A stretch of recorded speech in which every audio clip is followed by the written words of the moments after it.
How you doing, folks? You're watching Onward with Onrie Live. I'm your host, Onrie Compen, and today I got an amazing guest. He's actually someone I've had the pleasure of working with. He is based here in Chicago. He's an award-winning artist and comic book writer. Ladies and gentlemen, I welcome Dan Dougherty to Onward with Onrie. Dan, we can all see and hear and feel you now from a safe social distance. You can feel me? How you doing? Doing good, man. How are you? I'm really good. I'm hanging in there just like everybody else. It's not always a picnic, but we're making it work. And also no picnics now. You can't go outside. Wait, what'd you say just now? No, I was just making a joke. Basically, I was thinking it's no picnic, and then on top of that, we can't even go out and have a picnic because it just snowed. Yeah. The snow's already gone. It's weird. Like it was a winter wonderland when I woke up, and by I don't know, like 11 o'clock, maybe it was already gone. So yeah. Well, that's our shitty fucking state for you. So there's nothing we can really do about that. Can't even get that. So you got BEARDO back, and I'm a huge BEARDO fan, and you brought it back. Why now? Where can I see this? Tell us what BEARDO is about in the first place, because I'm sure I got readers on or listeners on here who don't know what BEARDO is. So take it from the top, and It's all you.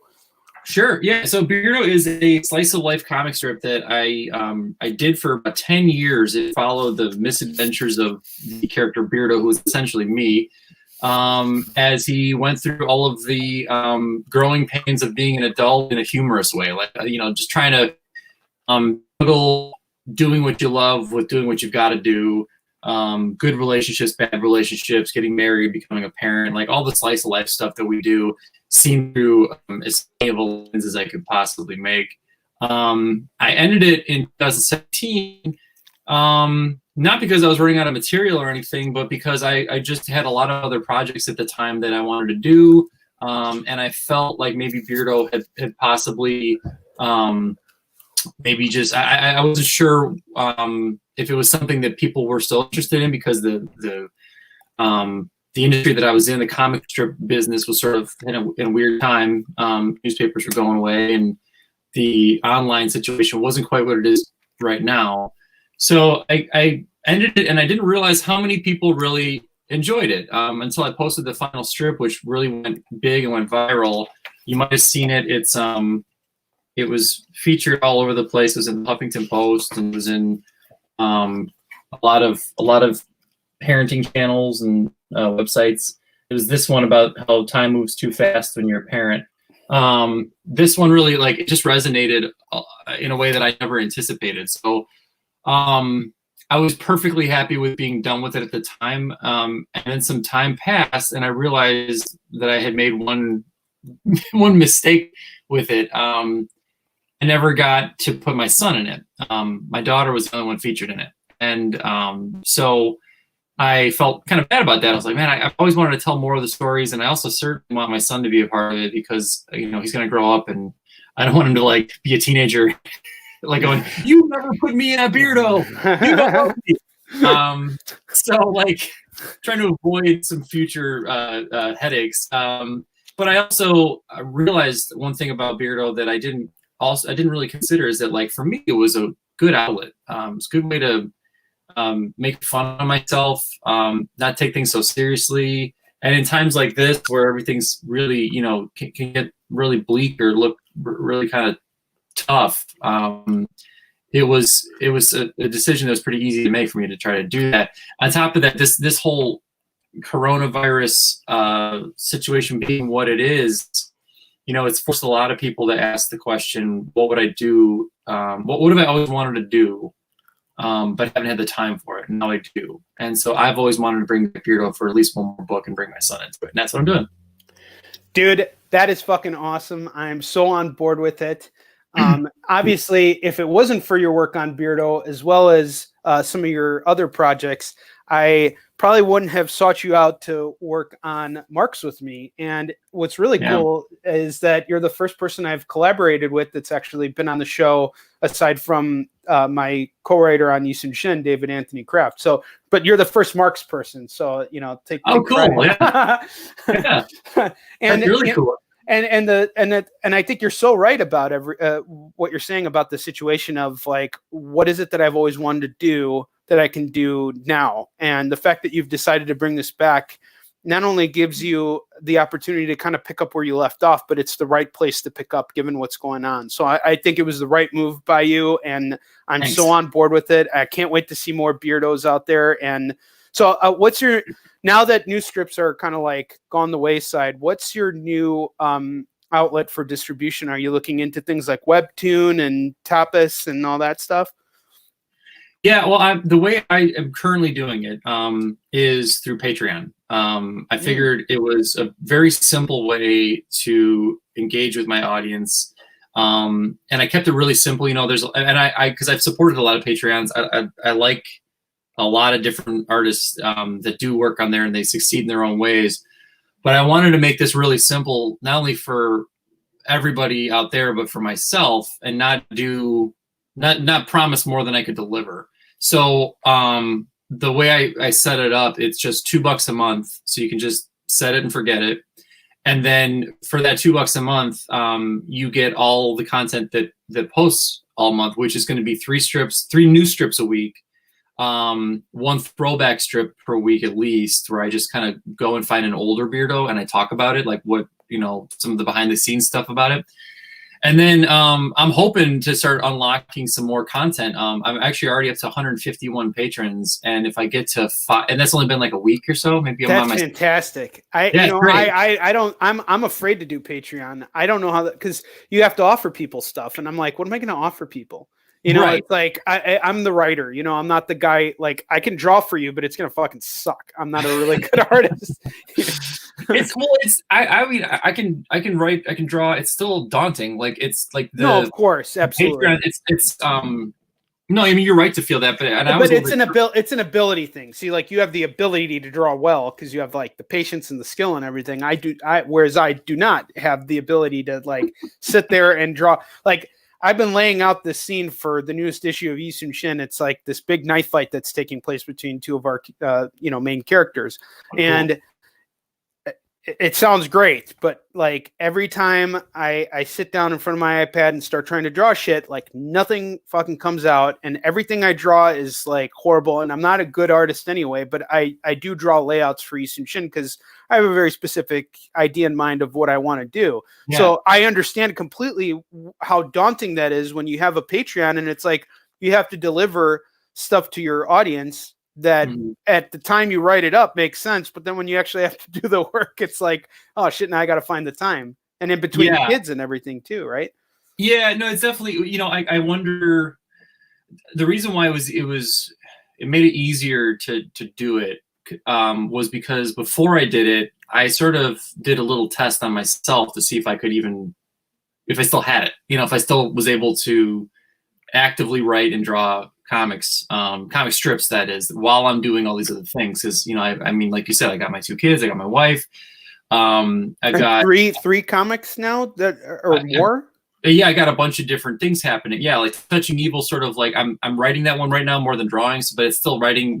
Writing is not a walk in the park, man. Like it's no, it's not. A lot of revision, a lot of second guessing, a lot of wondering, if I figured it out or not. And then with Floppy Cop and then teaching at the school. I mean, I'm definitely busy. So I told myself, like, hey, can you do this? Is this something that would fit in your schedule? And I think right now what I found is that it's really been helping me to stay on a schedule, because these days, I'm not gonna sugarcoat it, they've been blurring together. Like I wake up some days and I'm like, what day is it? Like I don't know what day it is, and sometimes I don't remember immediately what I did like the night before because of how repetitive everything is. So for me, like, I really like having this like challenge and this structure, because it gives me a sense of like, that things are okay, you know, like the things are just, we're just going to get through this. And once we get at the other end, you know, I'll be able to go back to normal or whatever. But when I realized that I could do it, and I made about like 20 strips before I launched it, I'm like, okay, so you got a nice cushion of material here to get through at least, that would be like, what, almost 2 months. Then I was like, okay, let's launch this thing and see what happens. And the response was awesome. Like I said, like I got up to 100 patrons, I think, in the first day or two. And then I've been, every day I've just been getting a few more. But my goal right now, my first goal has been to get to 500. And if I get to 500, everybody gets more content. They basically get the time-lapse video of me penciling the strips. They just see that.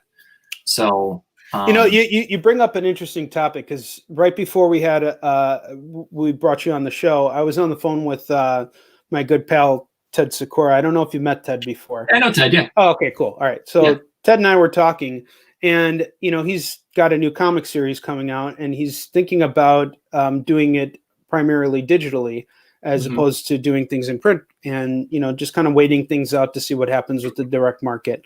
And he's brought he adapted one of his other books to Tap Dance Killer to the webtoon format. And you know, I peeked at it, and I'm like, wow, you know, this looks really great. So, you know, now that we're kind of in this state that we're in right now, where we can't go to comic conventions and we can't promote, we've had to essentially adapt. Like I came across this thing yesterday online that Charles Darwin himself said, that it isn't the one who is strongest or smartest who will survive. It is the one who can adapt to quickest to change.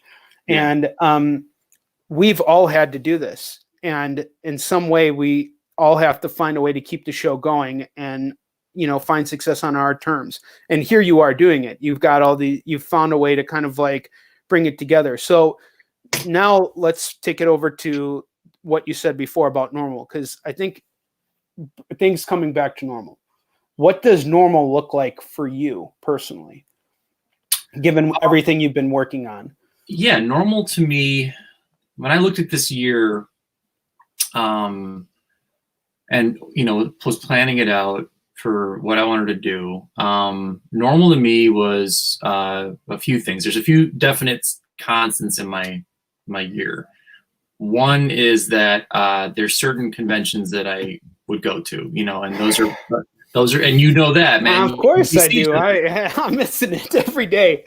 And you got to plan that already out ahead. You know, you don't just walk into a convention and set up shop. You have to book it, or be booked by it, or be a guest, or pay for your table, or arrange your travel, all this stuff. So like you know, depending on the show, was either, you know, a guest of a show or had bought my way into a show. And I had lined up, I want to say like almost a dozen shows for the year already. Like I know it for sure. And luckily we got to do two of them. I got to do C2E2. That was the last one before everything went crazy. And prior to that, I did Northwest Indiana Con. So I had those shows under my belt, and I was looking forward to Emerald City, to Motor City, to Cherry Capital. They haven't canceled the fall shows, but who knows yet? But that's where I make, you know, a lot of my income is those shows, like New York Comic Con and Dragon Con. If I did those two shows, like every time I do them, basically I don't have to work for another 2 months if I don't want to, because they cover all my bills, and they leave me a nice thing to get through the winter, basically. So for a lot of us, you know, losing that has meant, like you said, we have to adapt and find other ways to do things. So if it was normal, I'd be doing that. I would be teaching at the International School of Comics, which I still am, but we do it virtually right now. Sure. And that's been, you know, a challenge, but at least we're all in it, you know, like we're all in the same boat. But I sure would love to be in class instead, not just for the human connection, but it's hard to demo. Like I'm demoing. Especially when you got kids around, you know, I think that's the hardest thing. It's like, I've been homeschooling my 7-year-old, and I've talked about it on pretty much every episode of this show. Yeah. But there's a dynamic missing, you know. It's like, for sure, for him, he's always going to remember it and have a good time. It's like, yeah, I got to, you know, sit at home and fuck off with dad all day, you know, and not have to like be anywhere or do anything or say the wrong thing to my teacher. You know, it's like a lot of his development outside of simply being in learning is missing, you know. And that's got to be a hard thing too. And you're a very involved father. So like, I can imagine that this is also weighing on you heavily because is your wife, is she working from home right now or is she? She is. So my wife is a therapist. And so, in times like these, especially, I think there's a lot of people who need that. Of course. If I can just really quickly say, like, the fact that at first, when this thing first happened, she was in a position where they had to suddenly switch to these virtual sessions like we're doing right now, almost like she literally will be sitting right here doing sessions with people, but the insurance companies weren't quick to guarantee that they would cover that. So there was a lot of just hoping that it would work out, but not knowing that it would for the first week or so before major insurance companies started finally agreeing to cover Zoom sessions or online sessions, whatever they end up using. And so now it's like, I got my 4-year-old, she's almost 5. She's not gonna have school for the rest of the year. And that was tough for a few reasons. I mean, I want her to have her education. I want her to have her socialization. I also want her to get the fuck away from the house. Get out of the damn house, because that was a solid 4 hours where I could get stuff done. Get shit done. Yeah, absolutely. Yeah, and even worse, when there's this thing, because we're in kind of a smaller place. We're in a kind of an in-between place. We wanted to buy a house early next year. Now I don't know what's gonna happen. Dude, I'm in the same exact boat as you. We're also house shopping right now, and now's the time to kind of buy because of what's going on. But I can't sell my place right now. Yeah, but you can't sell your place either. So it's like you're stuck between a rock and a hard place, and it's really hard. And I totally get that. But the one thing that has always made Beardo so great is, despite all these experiences, which I assume are going to work their way into the actual story, you seem to find the humor in all this. So, and because that's what your job is, you're looking for it. You have to, right? Yeah. And so, I assume you've released new strips already. So, what's the first one about, if you don't mind me asking? Yeah, I'll give a little taste of what it is. I already released. I'm up to, there's 5 strips already up, plus some obviously the old one. She's got more strips out than I do episodes of this fucking show, dude. Oh man, you never stop. All right, go on. I'm sorry. Well, it's it starts off. I was gonna start it off differently. I was gonna start it off with me literally waking up as if I'd woken up for 3 years later from where I left off. But instead, with all this stuff, I decided to do a device that I did back in the day of when I was initially doing it, which is to have Beardo travel back in time to himself to warn him of things. And he always does a terrible job of it. Like, he's always too late, has the wrong information, and usually spends more time goofing around or having to explain his outfit because it never makes sense. So so basically I started it off with 2020 Beardo traveling back in time to 2017 Beardo, who had just finished the strip, and going like, dude, you can't finish it. You can't stop it. You're going to have to keep going because you're going to need some humor in the future, dude. And then past Beardo has to sort of figure out what is happening in 2020 right now that is so terrible. And he's got all the future Beardo doesn't want to give it away because he doesn't want to mess with, the time space continuum.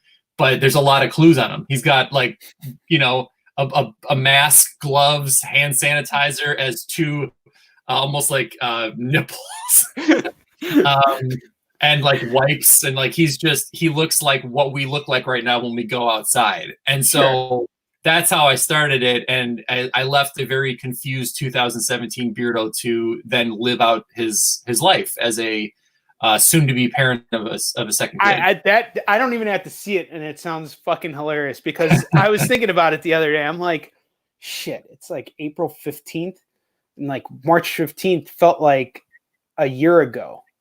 And where was I on March 15th? I was like, all right, that was when they announced that this was a pandemic. I remember because we were supposed to do Planet Comic-Con that weekend. Right. And my wife and I, we were actually, as soon as I got back from Kansas City, we were supposed to go to Mexico for a family vacation. And sure enough, all that stuff like fell apart and everything at that moment. Hi, how are you? She broke the rule, but I let her slide. That's okay. Come on, it's all good. Yeah. Sorry, say that last part again. She distracted me. No worries. Yeah, like I was just thinking about like where we were a month ago and how it feels like a lifetime ago, and you could not fucking predict what happened since then. And I don't think it's been like doomsday, but I do think it's kind of funny. I mean, like, I do see the humor in it too. I'm not like just sitting there and like, oh boy, like we're all fucked. I think as quickly as this came, I think it will leave just as quickly. Like, not in the sense that, oh, everything's going to reopen tomorrow, but it'll be a gradual thing. But everything closed gradually too, and we got fucked first. I don't care what anybody says. Anybody who's at a big convention, it's like, that was the first thing to go. So it'll be the last thing to come back. But again, it's not going to take 6 months for it to come back. It'll probably take about like a good solid month. Before we start seeing conventions. And I'm hoping by June, we'll start to see conventions come back, but I could be wrong. Who knows? I mean, I hope you're right. I have no idea. That's the thing. Like, you hear conflicting things all the time. And, and what's crazy too, is that like, we had a whiff of this back in like November and December. Like, I think I fucking got it. I've been talking about that too. I have a theory that I got it too, to be honest. I can't currently prove that, but I hear there is some sort of like movement right now to get more testing out there that is sort of like to see if you already had it, like not to see if you currently have it, but if you have the antibodies or whatever.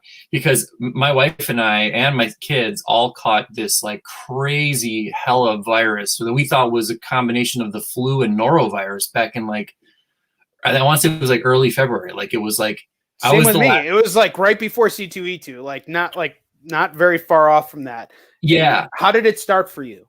For me, well, so I was the last to get it of the family. Like it started with one of my kids, progressed to the other one, and went to my wife. But the symptoms, depending on the person, were slightly different. So, and if I don't know if you know this, because I think they just announced this, but like they posted an updated list of possible symptoms that included a lot more things, because it behaves in different ways depending on, I guess, how you get it or who you are and your level of immunity, like your how strong your immune system is.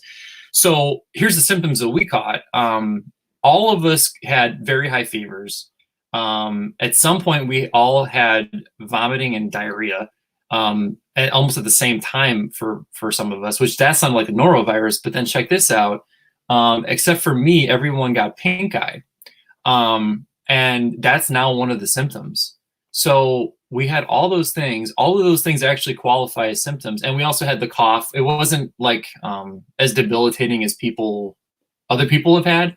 Like we didn't need like respirator. We didn't need, we didn't walk out of this with like residual damage like some people are. But we had all that stuff, and it was like early February, and no one really was thinking it would be the coronavirus. I mean, it wasn't. I mean, we never thought that this could ever fucking happen. No, and it's news wide too. It's nationwide. Even doctors didn't think that this could happen. No, and that's why I look at a lot of the speculation, and I look at it and I take it all with a grain of salt, because it's like right now the cool thing to do is to cancel all the events. Like Olympics makes sense to me, because it's like you got athletes that got to train.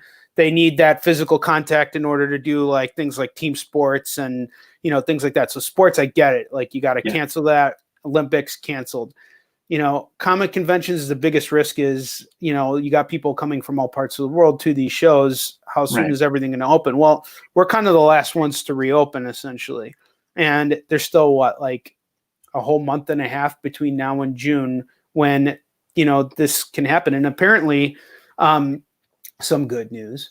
The coronavirus is supposed to peak as of tomorrow in Illinois. So it's already peaked in New York. And I think it's already peaked at the West Coast, which is why they're already talking about like reopening out there. Like the governors of Washington, Oregon, and California all like came together, and they're like, we're going to start like gradually reopening things. And I don't think it's going to just be like, everything's open. I think it will just be kind of like, all right, let's see how people react. Let's see what happens next. And if they see that people are getting sick and everything's getting ridiculous, well, it's much easier to, shut off stuff if less people are in danger. But I think we're all going to fucking get this at some point. And the unfortunate thing is that some people are going to die from it. And that's a very unfortunate thing, Yeah, I mean, to be honest, that's, part of the reason why I think a lot of us are wondering if we had it is we're hoping that we had and got through it somehow, right? Because you're hearing that that even healthy people can die from this thing. Absolutely. Yeah, there was that sports photographer who died, and like there was the most like chilling fucking thing. Like he had a picture of himself on Instagram with the ventilator mask on and everything, and he was just talking like he's like, I thought I was indestructible, and I hope I make it through this, because if I do, like the world won't know what hit it. And then he died. I mean, that's what I would have fucking said if I was in his position. And it's like that really irked me, because this thing doesn't care what your hopes and dreams are. It does not care like what your plans are. It just doesn't compute. It doesn't care if you have a whole life ahead of you. It's like, if it did, it'd probably look at us anyway and be like, "Fuck you! I want to replicate, motherfucker." Yeah, I mean, it's I hope too that like whenever we reopen that I just hope when we do it, we have waited long enough. Like at this point, to me, is as shitty as this can be, as lousy as it is, the things that we're complaining about. What I don't want it to have happen is that it was all for nothing. Like that we go back too soon, and then all of a sudden you're just like, okay, well, it goes into it's exactly what the thing wants, and then all of a sudden we're right back at square one. It's like, okay, so then are you telling me that we stayed indoors for nothing for X amount of months just to find out that we come back out and it's even worse, right? So I mean, it really sucks. Like I said before, like I'm certainly hoping that the fall is back to normal, like the shows then. But if they say it's not, then they say it's not, and we just have to figure something out, because like, all of us got people around us that, I don't want to give this to my kids. I don't want my mom to catch it or something, and be responsible for that. Like, it's a tough time. But at the same time, we all have to put, food on the table and figure this whole thing out. So what's been great is like people actually figuring it out, like, what's been awesome is, when Emerald City got canceled and rescheduled, and Planet Comic-Con as well, like back to back, I think it was so newsworthy that I had a lot of people reaching out who were like, hey, I would have seen you at these shows and gotten a commission, or I would have gotten a book. Can I just buy one from you online, or can I commission something? And it wasn't just me. I mean, a lot of people got this, and a lot of people actually did like before I could even post anything, they were doing that. And that was awesome. Like, I got to say, like the fact that there's people out there who want to make sure that we get through this together makes me even more empowered to get other people through it together. Then I went out and then I spent some of that money on other people's art, Yeah. I'm like, I'm going to make sure that this keeps going, so that we can hopefully come out of this all roughly intact, I agree with you, Dan. And, I think that's a really important part of all this is the togetherness of it. Like I saw a really nice sales spike for Eastern Shin in the last like 2 days, which has been really great. And I, just having this show, I probably would have never done it if it wasn't for, comic conventions, because I wouldn't have the time. And, I'm editing a couple projects now, and, I probably wouldn't have done that either, because I've always been really focused on, what I'm trying to build. Yeah. And I'm missing it. What's that? You're a road warrior. Yeah. Well, I love it. That's who I am. That's where I shine. I got to be on that fucking floor. And it is hard, kind of like taking that step back. But it's like you find ways to kind of like adapt and focus on stuff. Now, one thing I want to talk to you about, because this is a very important part of like who you are as well, is your health. Like I see you posting every day that you've run like anywhere from like 3 miles on up to like 17 miles. And how important is your physical health right now throughout all this? And how is it helping you kind of like cope with all the projects you got going on? And how's it helping you be more creative? Well, it certainly helps my mental health to to have my physical health still there, you know, like to be able to do things, you know, you know, we already, even before they did the lockdown, we were starting to get a little panicky about our gym. We have a gym membership, and it includes childcare. So it's like my wife and I's one sort of way to get out, you know, stay healthy, blow some steam, and then do so without having to deal with our kids. And even before they locked it down, we kind of pulled ourselves out of that. So it's been a while since I've been to the gym. And so for me, what I've been doing is, you know, like you said, I go for runs, and I figured out where to go in my area where nobody goes. And it took me some trial and error. And luckily my policy on this has been stay more than 6 feet away. I stay like 30 feet away from people. Like I am, if you're running down the street the opposite way or walking, I cross the other way. Like that's where I've been at, because I've been seeing varying reports about that. But I mean, I gotta still do something. Like I gotta still work out, not only for my physical health, but again, it's like it loosens all the cobwebs, you know, it clears things out, and it makes you feel more ready to get your day, you know. I agree with you. I think that your physical health is one of the major things to tidy up on right now. And it's like a lot of people, like they look at this situation as like, okay, I'm going to sit at home and just like eat everything in my fridge and in my pantry. And, you know, I probably would have been right alongside with them about a year ago. But the thing that I find really interesting is that they're saying that COVID-19 specifically targets people who have diabetes and are considered to be obese. So I think it's not that, you know, I'm not criticizing anybody who falls into either of those categories at all. I certainly do, you know, but, you know, when you're looking at what's going on right now and the importance of taking care of yourself and, you know, going that extra mile, it's not just about like, okay, I've done this work. It's also like, you know what? I've released these endorphins. I feel good. I'm ready to, like, if I could do this thing, if I could run like so many miles, then, you know, I could butt fuck a bull, you know, like I could go and do 100. There's still plenty of time in the day, you know. Yeah. As long as it doesn't have the disease, you know, don't go near it. No, you don't want to butt fuck a bull with COVID-19. Bull. You want a good, healthy, strong bull. Yeah. Yeah, I agree. And I saw you posting about, you know, like your workout journey too, like all last year, right? Like at least most of last year. It was about like it started like around June. It was after Phoenix Comic-Con. I had a bad experience last year over there, and it wasn't the show. It was just me physically. I felt horrible.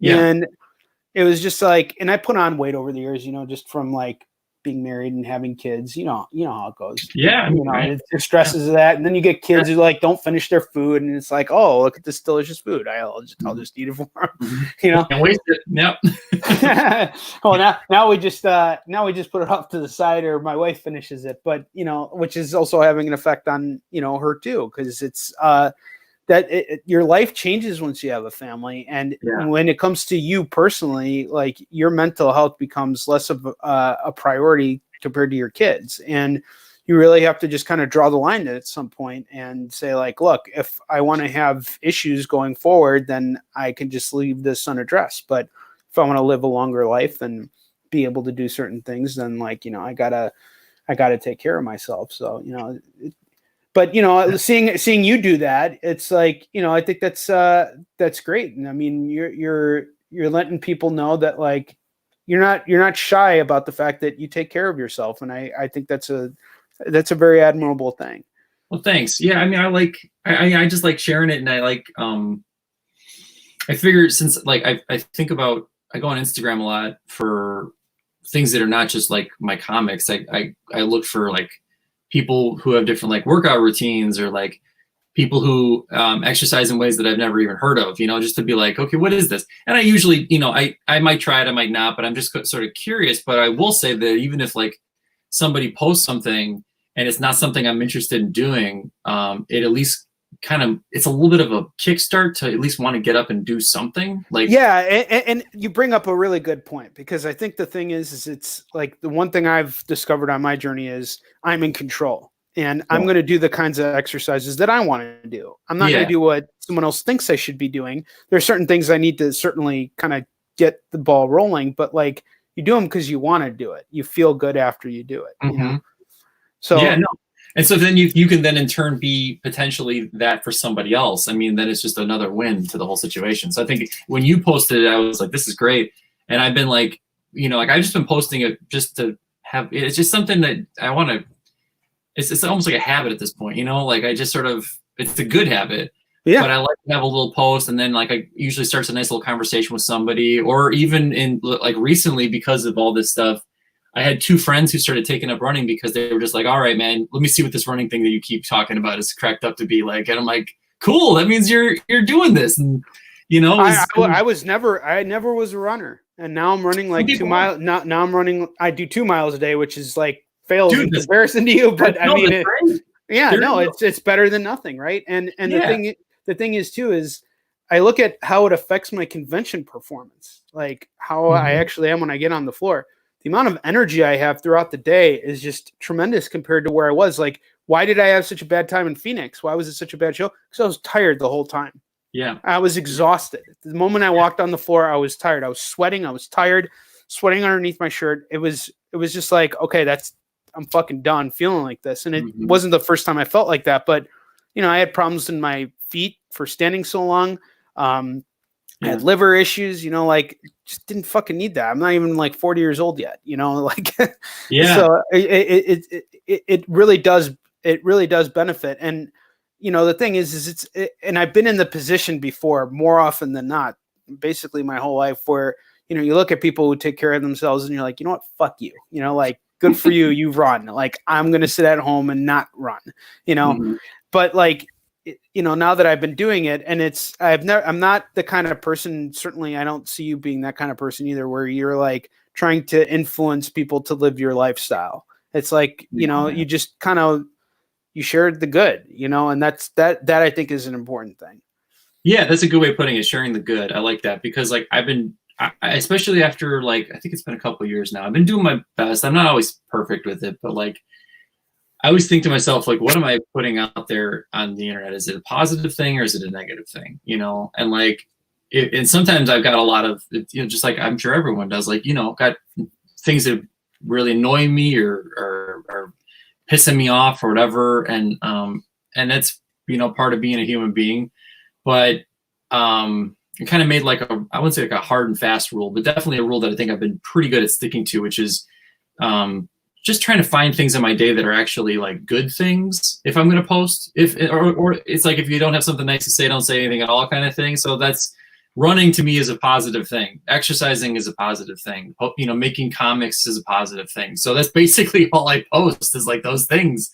And like my kids, if I feel like, you know, sharing some funny thing that they did, but you know, it's like, there's so much negativity. Why promote it? Why add to it? Yeah. And I mean, like, there are some people that, you know, they use social media as that outlet to get their feelings out there. And that's understandable. It's really kind of like a personal call. But I think like us as comic book creators are held to a higher standard. Like, we have to kind of like draw the line at some point, not just comic book creators, but guys who are basically independent and running our own shows. Like, you know, our work lives and dies with our reputations. And, you know, exactly. I think that's an important aspect. How you treat people, you know, that, you know, like, you know, within the community and outside of it, it all reflects. And you want to put on your best face when you're at conventions, you know, and like, you know, show people that like you actually give a shit, and like you're not going to judge them for coming to you and,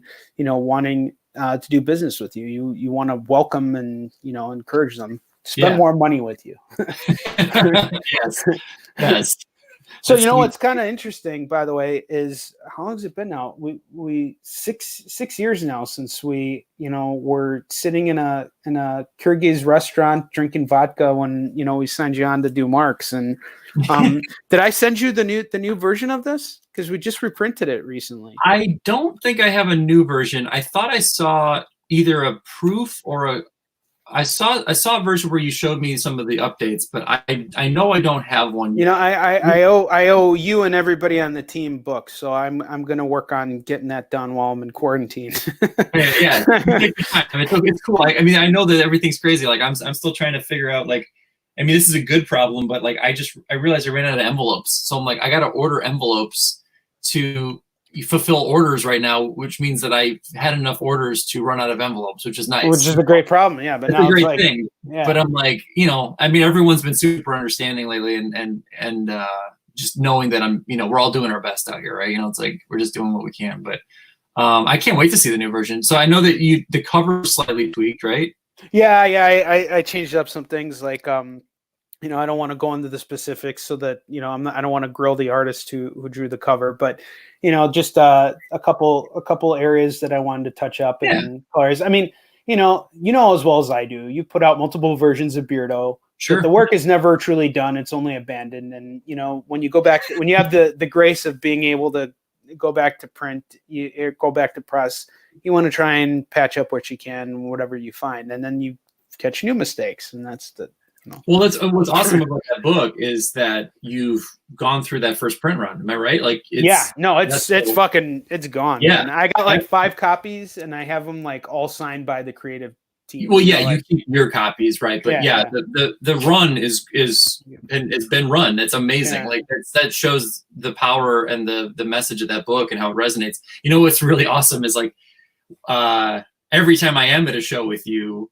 I know you're there even if I don't see you, because I will have somebody walk up to my table with MARX, and I'm like, yeah, I'm the guy. Yeah, that's me. Because I kick them over. I send them over to you, and I love doing it. You know, it's so much fun. It is fun, and I appreciate it because then it potentially, you know, somebody I can sell to as well. But what's funny too is like, you know, like that style that we worked on for that book, like I think it confuses my fans sometimes because it's so specific to that book. It's so much a part of that book, and then they look at my Beardo stuff and they're like, "Are you the guy?" Like I'm like, "Yep, yeah, it's me, man." Like, bring it over. Well, you know, I can honestly say that you really took ownership of it. It's like when I gave you the script, you just, you know, you went off and you did it, and I saw your thought process on every single page, and it was a real pleasure. The fact that we were able to collaborate so well on this project, like I don't think I've ever had an experience like that before with an artist on anything, because it's like I'm always like I like drawing. I'm not a good artist, but I like to draw layouts, and it was really like kind of like a situation where, you know, I know who you were, and I read your work. I knew that you understood sequential storytelling. I knew that you understood writing. I knew that you got it. So I just let you run with it. And it was, I mean, what you brought back, I mean, those middle chapters of the book are just phenomenal. And I couldn't have imagined a better style. And it was always kind of sitting in my head too. And we kept running into each other at conventions. And I'm like, you know, I should really hit that guy up. I'm glad you did. Honestly, that was a real pleasure doing that and working with you, because, you know, I mean, it's whatever my skill set would be, it's only as good as what you as the writer bring to it.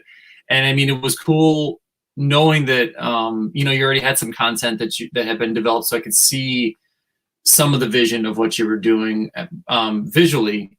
But then the script was just, you know, you and JM, I mean, you guys like hammered that thing out. Like he fucking beat me like really hard on it. It was a hard project to write. I mean, well, there was no fat in it. It was all meat. Like it was literally like, you know, every page had a moment of this guy's life that you couldn't imagine not being included in the book, you know. And that was even some of the really awful ones. Like you're like, well, but if this wasn't here, then it wouldn't really speak to the spirit of the book and what he'd been through, and then what he overcame, you know. So I just think you did a fantastic job on that sense. And what a great way to honor your grandfather, like and like the legacy and everything. Well, I find it funny because I'm sure I told you this, but he always told me he hated comic books. Like he just really fucking hated it because it's just a Soviet Union upbringing type of thing. Yeah. So he was like, "Oh, you're writing a book about me, huh?" And I'm like, "Yeah." And he goes, "Is this gonna be a comic book?" And I'm like, "Yes."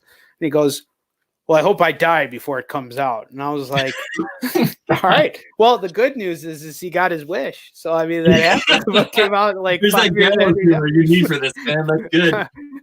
Well, it's, you managed to, I think, you know, you managed to even acknowledge that in the book, which I think was kind of fun. Like, well, I took cues from Beardo. I mean, it's like I look at Beardo the same way you look at Marx. It's like, it's a very trim. Like, sure, the art style is radically different, but Beardo's a strip. It's not like a honed down, like, you know, grittier take on a certain period in history. And I'm sure there's a whole ton of fat you have to trim. And I'm sure there's a whole ton of stuff that if you could include, could enrich everything.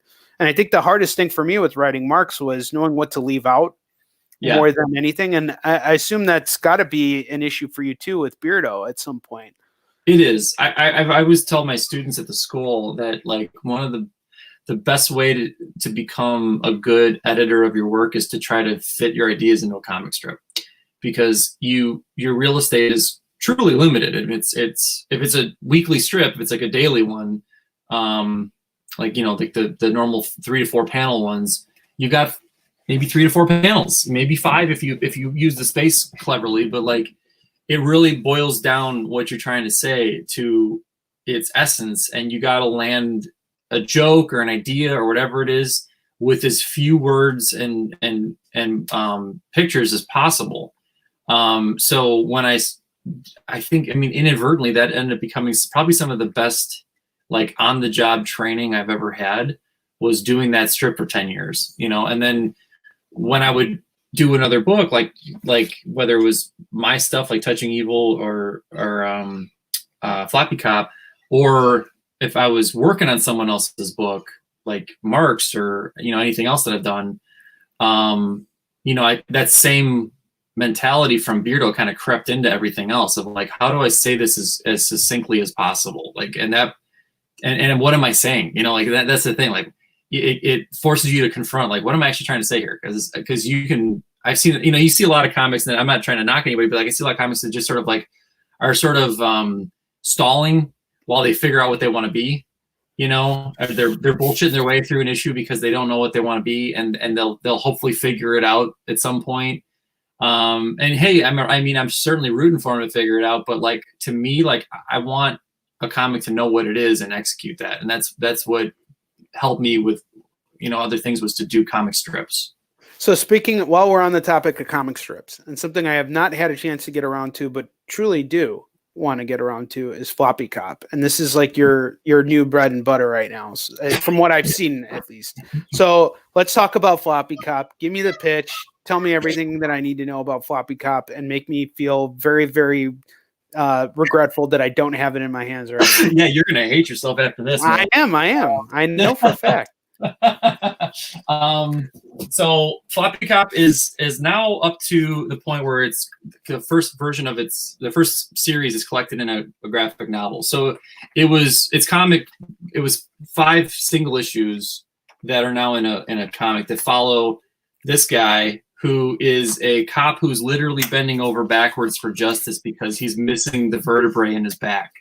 So he's flopping around, and the visual gag alone, to me, was all I needed to just set the tone for the rest of the book, because it's absurdist humor. It's like Monty Python meets Adult Swim, and that's basically, like, that's the broad strokes of it. If you get into the nitty gritty of it, he's a cop who everyone just sort of accepts this as not a thing to worry about. Like, he's just doing his job. He just happens to be completely floppy up top, and he's fighting absurd villains. There's a main villain in the book that's been blowing up. He's kind of like a Riddler kind of character, but he's called Crossword. And he's sending clues to the police department about where he's going to blow up the town next, and they're in the form of crosswords. And all the crosswords have ridiculous clues that just add more jokes to the game and to the comic. So he's basically got to try to stay one step ahead of this one villain, while that villain also unleashes a bunch of other ones into the town. There's a character called the Mime, who is just a mime walking around town with an empty word balloon. You don't know what the hell he's saying.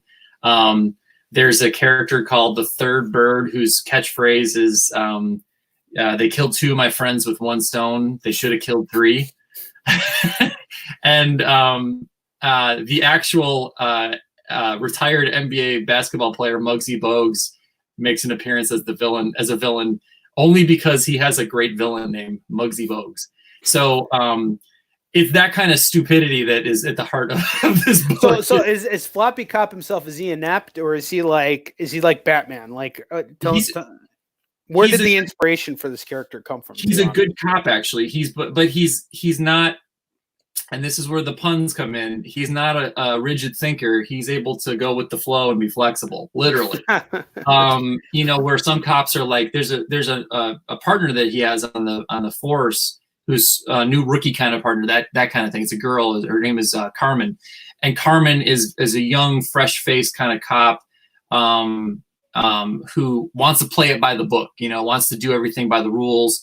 And Floppy's attitude is that, you know, sometimes you got to bend the rules a little, you know, literally, in order to get things done. So he's definitely more of like you said Batman before, like he's definitely a little comfortable outside of the conventional law to get things done, but he gets things done, you know, so, and in a funny way, because he's a goofy ass looking cop. Yeah. And I mean, he's so goofy that like sometimes he flips upside down and his word balloon will flip upside down with it. So you have to turn the book upside down to actually read some of the stuff he says because yeah.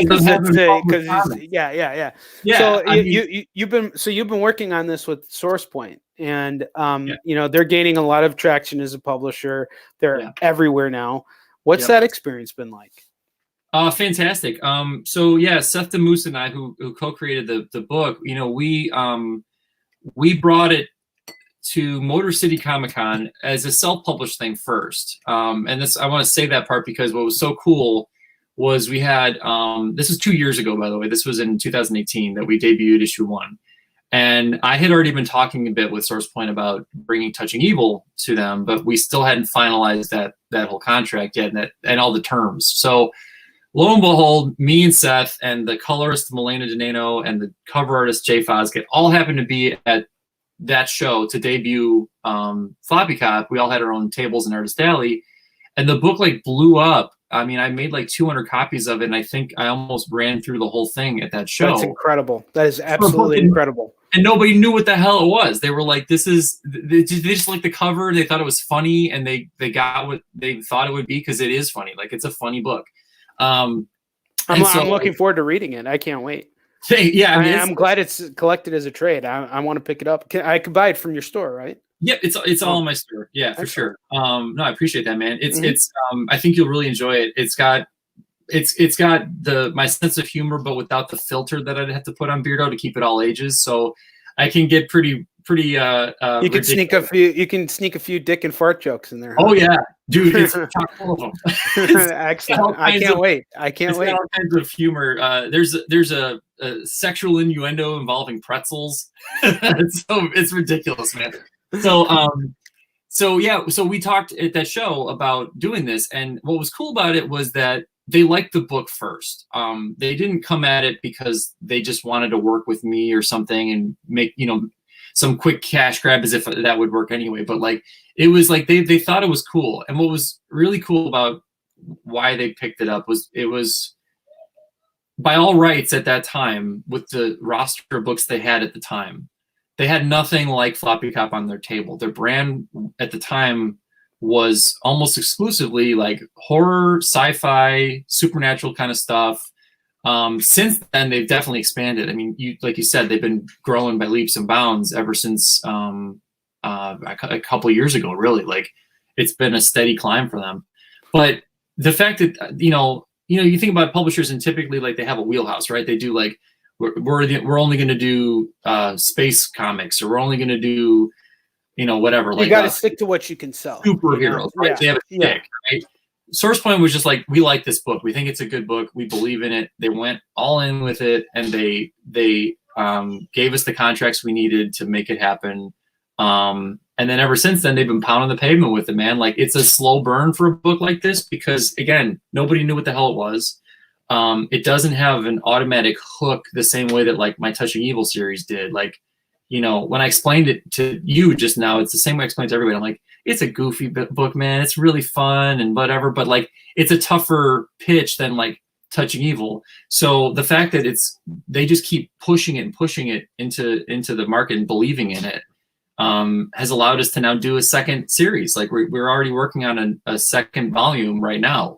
In fact, later tonight, I'll be talking to the whole team on a Zoom meeting to catch up with our progress. But that's what they provided for us.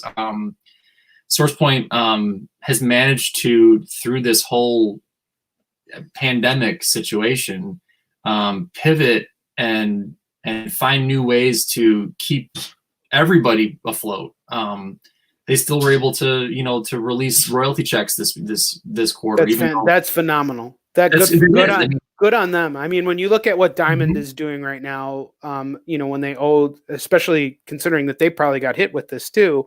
Yeah. You know, like Diamond only paid like 25% of what they owed to publishers and creators off of once they shut down. I'm sure they'll make up for it down the road, but you know, it's just kind of one of those situations where it really that could be the difference between, you know, not paying creators and you know, them having to go out and find new work. So it's really great that they were able to bounce back from that. I'm happy to hear that. And they've been doing things to reach out to the community too. Like, I mean, not just the artists and the writers, but the retailers. I mean, they've been actively engaging with retailers on a one-to-one basis, and also they've been doing this really cool thing. And I think they're still doing. I know they did it for a while, but I'm not sure if it's still active. For a while, and I'm not just saying this to you know, pimp them, although of course I want to, but like, I thought this was a really great idea. They were offering this thing where if anything you order on their online store, you then tell them the name of your local shop, and they would give, I think it was like 25% of the sale to that shop to support them. They would send them. So it's money. Like that word of mouth thing.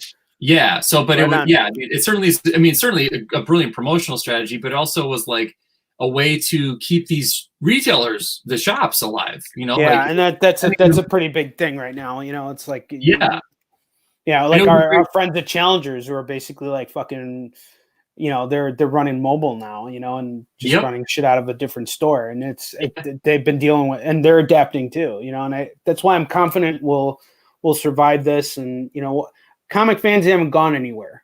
It's not like they're going to disappear now. They need us. They need our work more than ever, and I think it's how we emerge from this that's going to matter, because eventually this is going to all go back to normal, or not normal. A new normal will be there, but it'll be somewhat normal. And when that time comes, are we going to have better, newer stuff? Have we grown? Can we show that we've grown through our work, or are we just going to keep doing what we were doing before? Exactly. And I think people are going to remember too, when we came out of this, who was there for them and who was, and the things that they were doing for people. And then maybe, I mean, I'm not trying to, you know, like, I know people, it's tough right now, but like how you treat other people, it does resonate. You know, absolutely. Beyond the situation. Yeah. Like, I'm already very thankful to a lot of people who have personally helped me through this situation. Whether it was just having a talk with me, or like, you know, supporting in whatever way, or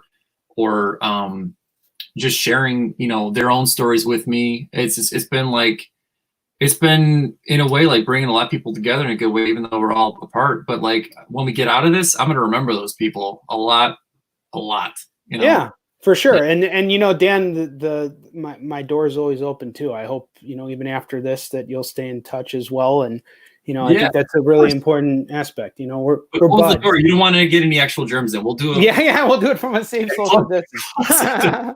Well, I want to thank you for coming on the show. It is time for us to wrap up, and the only reason why I have to go is because I got to go do shopping. So I got my handy dandy mask here. I got to make that Costco run. So, Dan, thank you so much for coming on the show. Such a pleasure to have you on here. And I look forward to seeing you on the front lines again soon. And I wish you nothing but the best of luck. I will be checking out Floppy Cop very soon. And like I said, man, if you ever want to chat, my door, my line is always open from a safe social distance. Thank you so much. Thanks for having me on. And Dan, before I let you go, can you tell us all where we can find you on social media, your website, all that wonderful stuff? Yeah. So and I'll post it in the comments too if that, sure. If that helps. Yeah. But if you're looking for that Patreon, just search my name, which you can see right there, and you'll see the BEARDO comics. Dan is creating comics and illustrations, whatever. Like I said, it was only $2 a month for all that stuff. If you want to go to my website, and again, I'll post this in the comments, but it was it's www.beardocomics.com. It's all one word, BEARDO Comics. And then at BEARDO Comics is my Instagram and Twitter, and on Facebook you could just find me under either Dan Dougherty or BEARDO, whichever one you wanna, whichever one's your poison. But I think that's pretty much everything. I think that's all. Excellent. My friend, thank you again. We'll see you later. Take care. Yeah, take care. All right, take care. All right, folks, thanks for tuning in. Tomorrow we got another special guest, because now I'm doing 3 episodes a week because I like doing this. I like engaging with new creators and people who I meet on the front lines of comic conventions, because I learn from all of them, and I learn from Dan all the time. I learn from every guest that we have had on this show, and I hope you are too. And I also hope you guys are keeping a positive front on all this. Things will get better, and you can see that everything that is going on is inspiring creators in ways that they may not have otherwise been inspired. I remember when Dan decided to stop working on BEARDO, he was very, certain that like this was the end for it. And to have seen him, and the way he went out was just amazing. That one strip he showed in the beginning of the show, you should see this thing. It was a big vertical page, and it tells a story. It doesn't even have word balloons in it. You just read the whole thing, and you see time, flashing before this character's eyes. And the fact that he's brought it back in the way that he did it, this possibly could have never happened if, it wasn't for what we're going through right now. So I hope that all of you are looking at the situation and finding ways to improve yourself, because we're out here doing that for sure. And nothing makes us happier than seeing you get through this and being happy and healthy, and looking forward to new comics that are in the works. So I'll see you guys tomorrow. We got Russell Nohelty on. He is a contemporary of mine that I have an absolute amount of respect for. In fact, I would honestly say that Onward with Onrie would not exist if it wasn't for Russell Nohelty. So we'll talk about that tomorrow. And until then, onward to victory. Whoa, look at that shit. All right. See you guys tomorrow. Onward to victory.